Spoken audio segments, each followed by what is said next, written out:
I want to talk to you guys about one of the things that I think is the biggest relationship blockers that we use in common culture, and that's using the term or the sentiment, I'm sorry. I'm sorry. It limits us so much.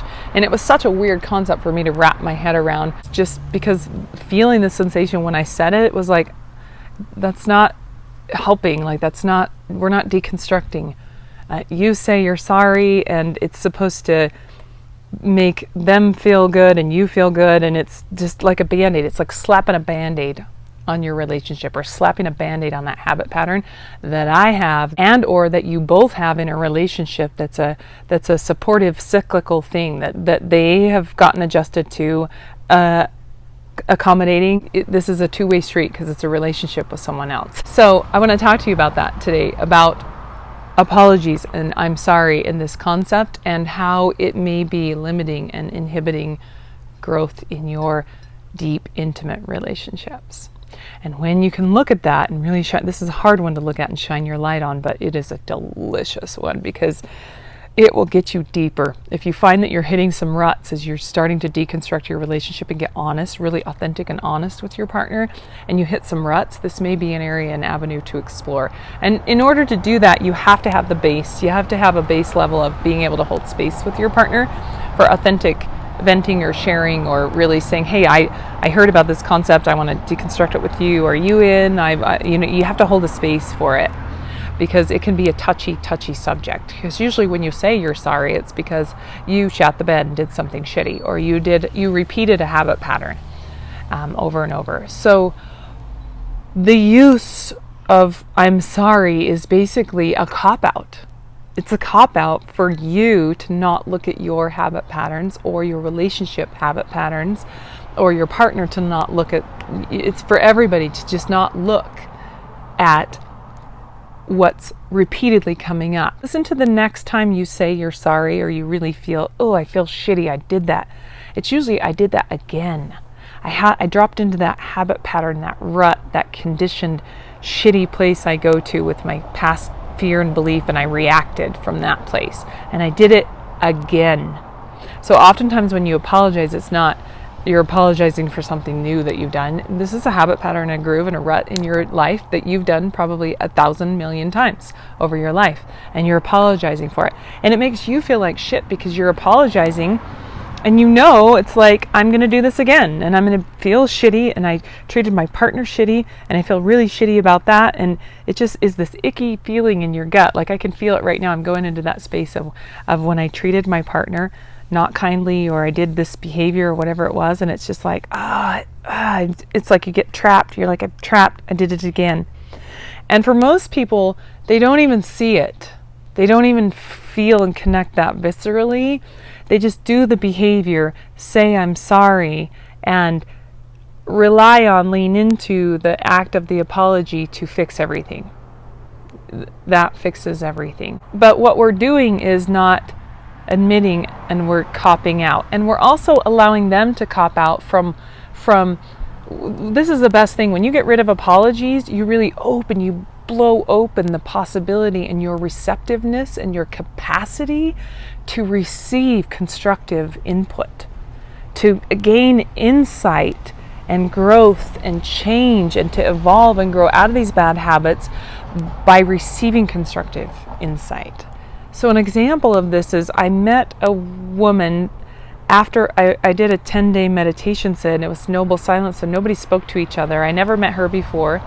We went through this whole 10-day course, and I got a chance to sit down, and on the last day you get to speak to the other practitioners, and we were all sitting around the table talking about, what was the big insight, or what did you learn from, or what did you experience during this last 10 days of meditation.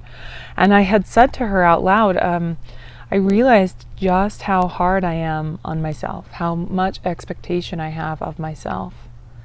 And I said quickly, my little ego clicked in, little lying ego, but I don't expect that of others. I don't have that expectation. It's just me, like I'm super hard on and this woman piped up, I didn't even know her name, and she said, oh, honey, no. If you have that expectation in you, you are expecting that of others. And it was like this just brilliant insight. And immediately she went to react to be like, oh shit, I'm sorry, like I just said this to a stranger. And I was just like, it just landed, and I let it land, and I didn't react, and I was like, oh my God, she's so right, she's so right. And immediately I knew she was right, and that was a cop-out I had, and that was a whole process for me to start unlocking. And it was beautiful, and I was able to accept that. And then when she apologized, I was like, oh no, thank you for saying that, no apology necessary. That was so insightful, and thank you. And I have now unpacked that, and I'm still unpacking that because it's a deep habit pattern of mine. And it was a beautiful, juicy, delicious learning experience that as I held the space within myself and allowed that exchange to happen, it was a magnificent growth experience. And we're missing out on the growth.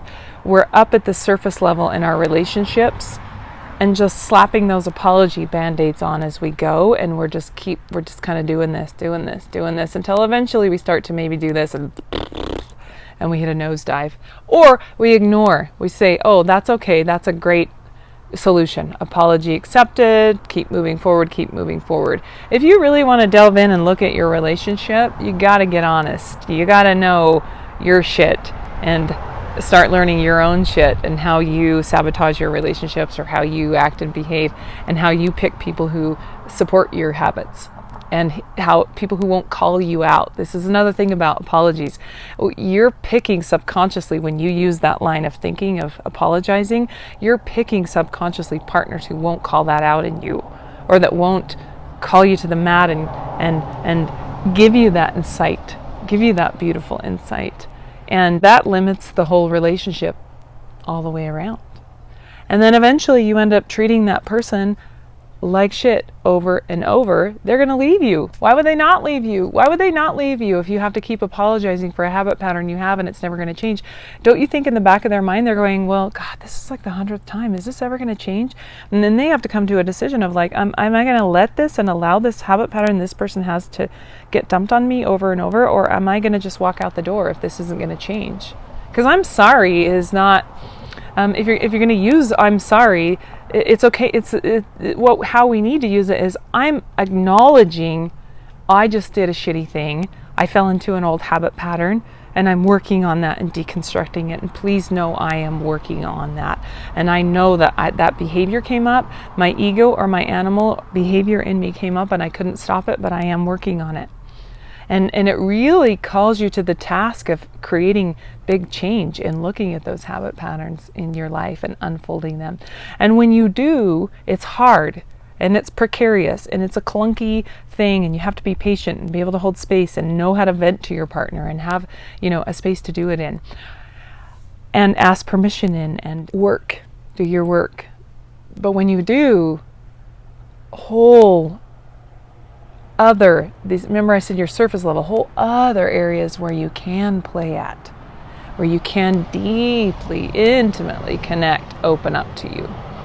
Because do you think you get this when you're playing up here at, fake land or tit for tat land or surface level land? You don't get to play in the belly of all those. And they're juicy and fun and delicious and so worth it, so worthy. This work is so worth it. And it's fun. If you think of this type of work as explorative, think of it as your like little Dora the Explorer. You're putting your backpack on and you're like, I'm going to explore a world in a different way. I'm going to explore a relationship in a whole new different way, and I'm going to show up and I'm going to be present for it, and I'm going to communicate and be honest. And it's like a beautiful, inspirational, explorational thing to do. And we're so afraid to go there. We're so afraid because we're afraid. This is what we're afraid of. We're afraid that if I really allow myself to be seen by others, if I really admit I have those habit patterns, they'll leave me. They'll walk away. And maybe they might. I can't guarantee that. This awakening process could go anywhere. But do you feel that stifled, that fear of like, you'll never be 100% your authentic self around that person? And so you're always like, there's energy. It takes energy to hold that space. And it's just a sad place to linger in. It's a limiting place to linger in. So I would rather rip that Band-Aid off. The pus is going to come out. The wound's got to heal. The sun's got to dry it out, and the nutrients from the body's got to come in. And it's a process, but a beautiful growth process. So if you're in it for the magnificence of it and want to enjoy it, then it'll be worth it. It's so worthy of your time. So start finding practices where you can get viscerally in your body and you can start to feel your emotions come up, because you're going to have to track the emotions come up and the sensations that come up in your body. A thought triggers an emotion, or a thought triggers a sensation in your body, and you react because you're like, oh, that's a restriction, I don't like that, or I like that. We were all constantly reacting. So you got to find practices that can get you viscerally in your body, so you can start feeling, sitting back and witnessing without judging, without shitting the bed, opening up your mouth, and then having to apologize for your behavior, right? We've got to feel that behavior come up. We've got to sense it. We've got to deconstruct it. And then you've also got to have a space to be able to hold with your partner.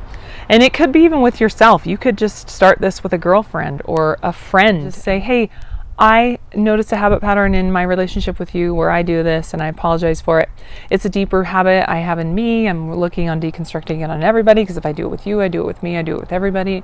So you're setting the stage to hold the space with them, to say, I would like to work on it. And if I catch myself in this weird train of thought after I apologize to you and I talk to you about it and start processing, please know that's where it's coming from. I'm trying to deconstruct myself, awaken. I'm trying to wake myself up from this habit pattern.